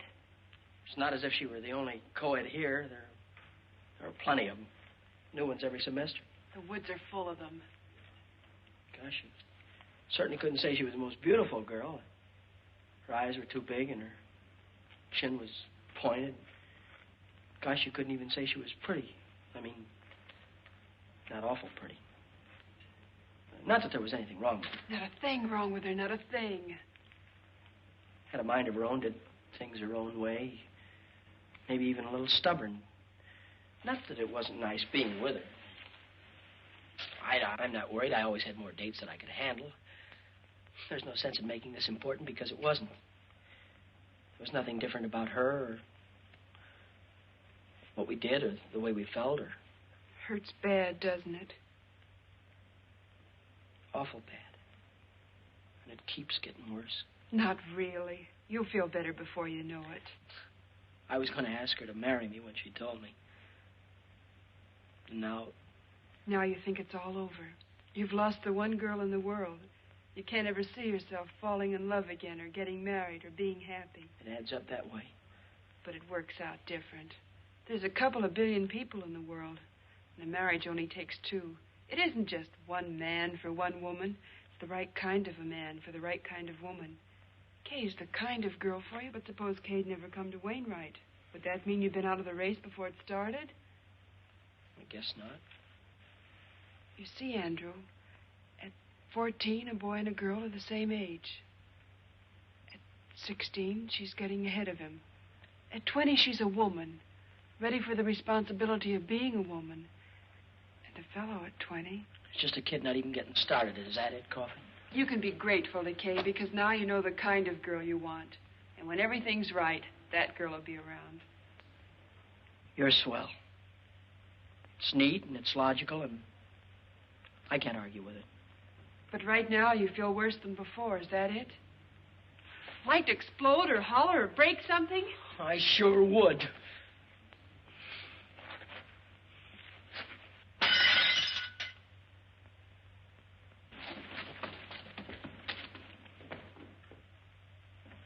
Did you call me, Emily? Yes.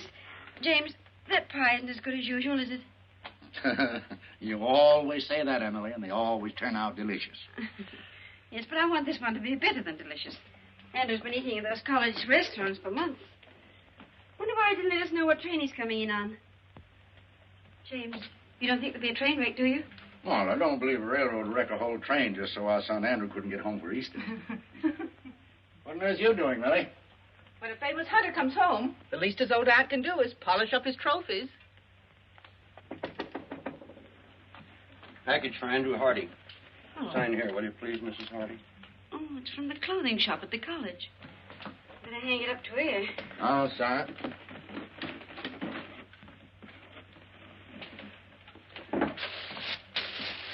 Oh.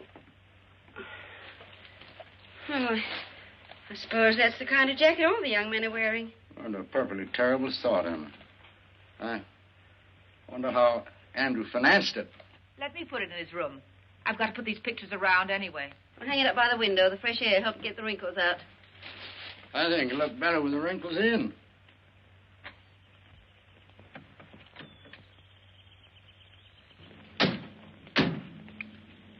Would you be good enough?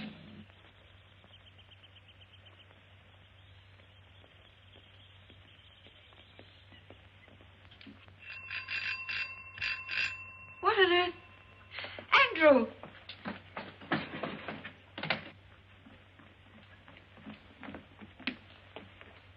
There you go. Thank you, sir.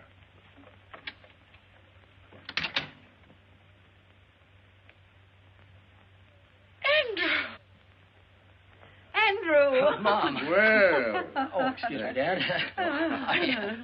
Oh, I was so afraid you'd find it impossible to get a berth on the train. Impossible? You're looking at good old efficiency Hardy. New hat? Gloves, too. I believe so. The fact is, I've been so busy I haven't been able to think about such things as clothes. Well, maybe you could think about this. Your mother baked you an apple pie. Oh, that's swell, Ma. I mean, as kids would say. How's your young lady? Oh, my young lady, I think I forgot to write you in my letters, but, Kay is married. James, do you hear that? Kay Wilson's married. That's a lovely ceremony, too. I was best man. Married a fine chap, name of, Kittredge. Yes, that was it, Kittredge. Funny, I never forget a name. Mine like a steel trap. Classmate of yours? No, Dane Kittredge never has been to college. Dane Kittredge. Kittredge. How old is he? Oh, he's a young fellow. Roughly, I'd gauge him around 36. Yes, it must be the Kittredge Shipbuilding Company. No, this chap is the head of a steel mill, I believe, Dad. Well, that's the man. Oh, an amazing career. Dame Kittredge is an industrial wizard. Kittredge, I've heard the name somewhere. Oh, he's very ordinary if you were to ever meet him. Very ordinary. I think Kate's a very lucky girl to get a man as successful as that. Oh, well, excuse me. I'm going in and look up that apple pie. It's on the icebox. I knew he was pretending to be somebody. Now I see. It's Dane Kittredge.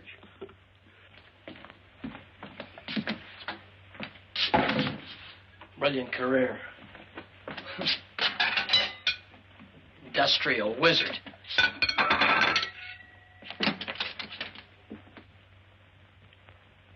Kittredge. Andrew?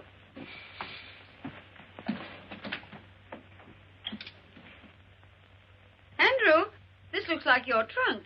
Yes, Mom, it is mine. Put it right there, thank you.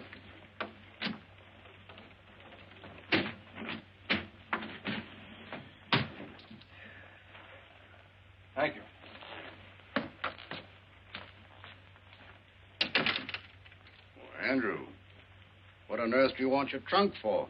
You're going to be here a few days. Dad, I'm not going back to college. Not going back to college? What happened, son? Nothing, Dad. It's just that college and law school are too slow. I see. You're afraid that you'd be outdistanced by your contemporaries. Dad, the key to everything is success. And I don't mean the colleges. But a man has got to go out into the world, build things, make things, sell things to people. Man's got to go after what he wants. And you have worked out a plan whereby you get what you go after, but your plan does not include college. No. While I was in the Army, I met a young officer who was an engineer. He's now down in South America on a construction job. I sent him a cable before I left Wainwright, and I expect an answer any minute. He told me I could go down there and get a job whenever I wanted it. Mom, Dad, Mom and Dad, I feel terrible about this thing. You both have been so wonderful to me, and I hate changing the plans you've made for me. But, Dad, I can't go on sitting at a desk like a schoolboy while every other man is out making good.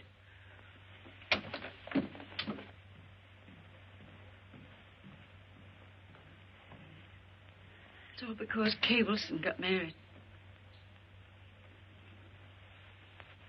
Yes, it is. Forbid him to go. Order him to go back to Wainwright. No, Emily, a boy's got to want to go to college to get any good out of it. Anyway, you could talk to him. He'll listen to you. He always has. Well, I'll try. But I'm afraid this time... Well, I'll try.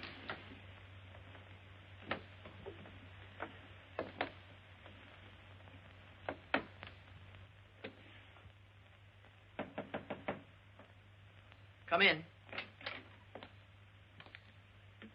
I thought you'd be up here, Dad. So? Well, now that I'm here, what did you think I was going to do? Well, it's obvious that you'd try and talk me out of going. No, you're wrong. That is not my intention. Thanks, Dad. I'd hoped you'd understand. After all, it is my life, and it has to be my decision. Nevertheless, Andrew, your mother and I have an interest in this, too. You see, we taught you how to think, your mother and I. And if you make a mistake, well, it's really our mistake. There's no mistake being made, Dad, none whatsoever. This is a young man's world. Oh. Now I know what you're thinking about. Mm-hmm. Well, Andrew, suppose we just hop over the next 10 or 15 years. Let's skip all the details of your making good. There's just one proud picture uppermost in your mind. Your return. I can see you coming back. Big success. Still young. Perhaps a little gray at the temples. Maybe a stash. Well-cut clothes with slightly foreign flavor. And in corners, people will be whispering. They'll say, that's Andrew Hardy, famous engineer. That's the man who built that great bridge that everyone said was impossible. Somehow, Kay will be there. And she'll be thinking, maybe she married the wrong man. Maybe she should have waited for you. Maybe she'll never know. But whatever gave you ideas like that? No, these aren't ideas. These are truths. And I know because once I had almost the same thoughts myself. And you see, we're just alike. Well, I was only 14 at that time, and you're old enough to know better.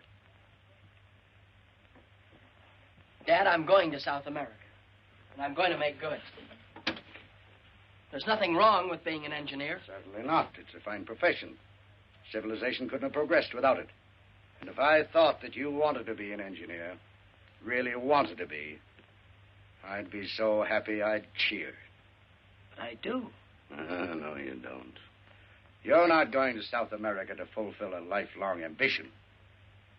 You're just running away from a girl. And what's more important, you're running away from your first defeat. Now, that's true, isn't it? Yes, sir, it's true. And you never thought that this trip, if you don't want to be an engineer, would also keep you from ever being a lawyer. It'd be too late to start all that when you came back. You never considered that, did you? No, it didn't. Oh, I don't know. Well, you ought to know before you risk your entire life. If I was taking such a gamble, I'd make sure that the odds weren't quite so heavy against me. You make it sound awful dismal. Well, don't you believe you better do a little more thinking before you finish packing? And remember this. There's no shortcut to success. You've got to eat crow before you can appreciate the taste of chicken. You know, before you came up, I had it all figured out. Now you've got me worried about a lot of things. Well, would you rather give it more thought now or suffer regret the rest of your life? Dad, there for a minute, I thought of running away and joining the Foreign Legion. Oh, only for a minute. An Easter present? It was nice of you to get it for me. Oh, we didn't. It came this morning. And I've been wondering what minor larceny you committed to get it.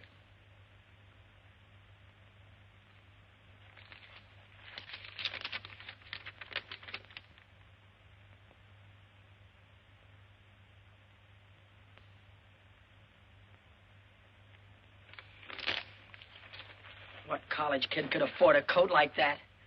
I'm going away, Dad. And now I'm going down to the telegraph office and wait for my answer.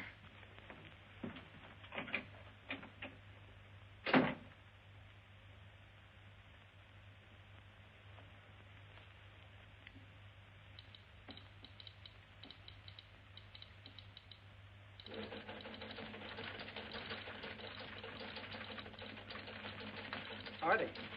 Andrew Hardy, here's your message. And it's good news.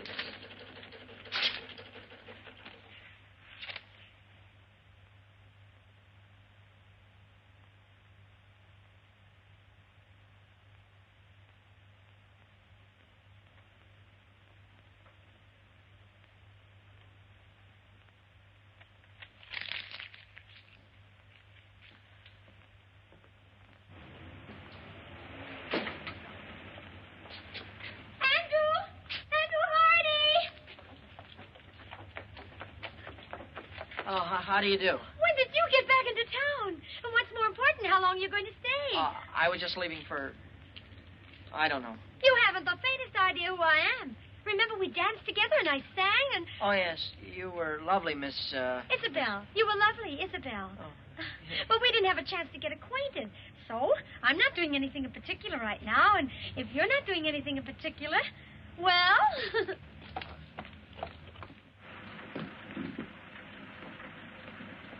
Thank you. Good night. Good night.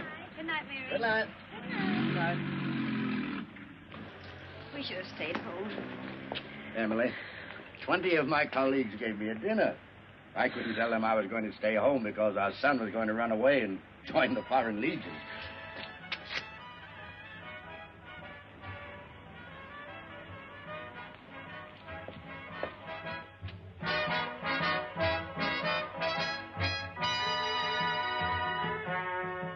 When you go to Rio de Janeiro, say you'll enjoy your stay. When I sing an American love song in my South American way. I like you very much. I think you're grand. Oh, why is it that when I feel your touch, my heart starts to beat the band? Oh, I like your lips, and I like your eyes. Would you like my hips to hypnotize you? See that moon above, way up in the blue. I can't look at you and stay unhappy. See, senor, I think I'll fall in love. And when I fall, I think I'll fall for you. I'm really not in the mood to dance. Oh, I have enough mood for both of us. Come on.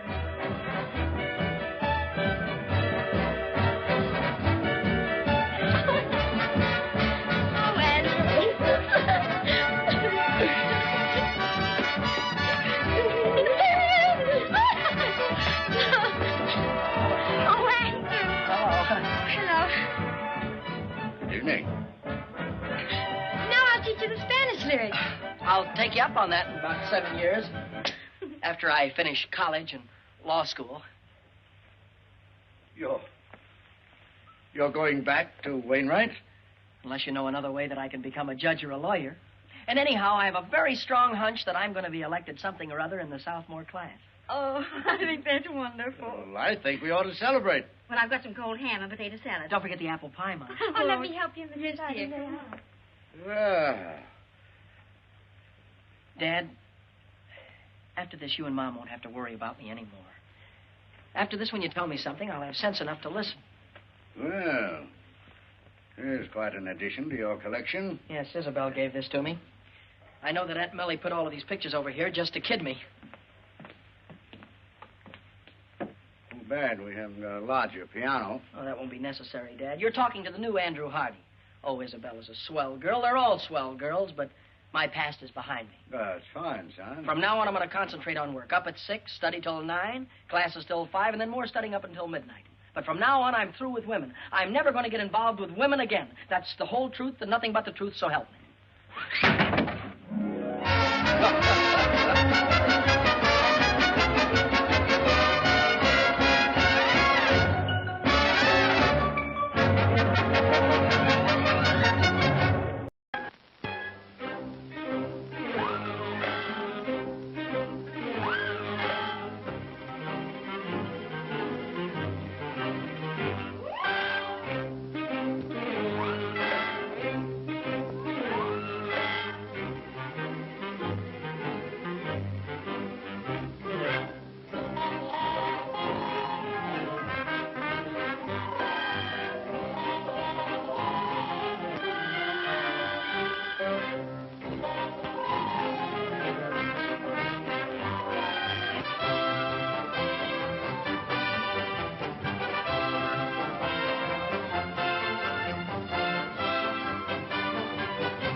A lost corner in New York's underworld. The dead end to hope, to love, to life itself. And these were its captives. Sylvia Sidney, trapped in a mean street that has no turning. Joel McCrae, looking for an escape through the heart of a woman. I saw myself in these rotten holes we live in through somebody else's eyes. All it means to you now is whether or not you get her. Well, go on and get her. Humphrey Bogart in his greatest role, a gang war killer, with blood on his hands, a price on his head. Mom! Ain't you glad to see me? Claire Trevor, who found an easy way out of the dead end. Well, what did you expect? The dead-end kids, caught in the undertow of slum life.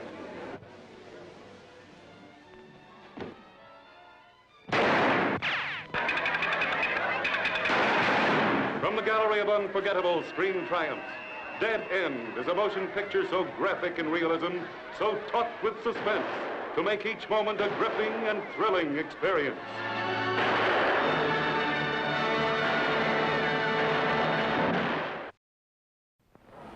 Maris is ready. Here's the pitch. It's going, it's in there. A new Major League record, 61 home runs by Roger Maris. Hi, kids. That sure was a day for me. Part of the thrill of baseball. The kind of real excitement I've put into my great new game by Pressman, Action Baseball. The score is 2-2. You're up at bat. The pitcher's set, and he can pitch. Fastball, slow ball, curve. Here it comes. A hot single to right.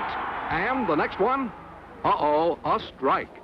The pitch, a smashing double to left field. Another run batted in. All the skill and excitement of World Series when you play Roger Maris Action Baseball by Pressman. Now you can hit home runs just like Roger Maris. Yes, kids.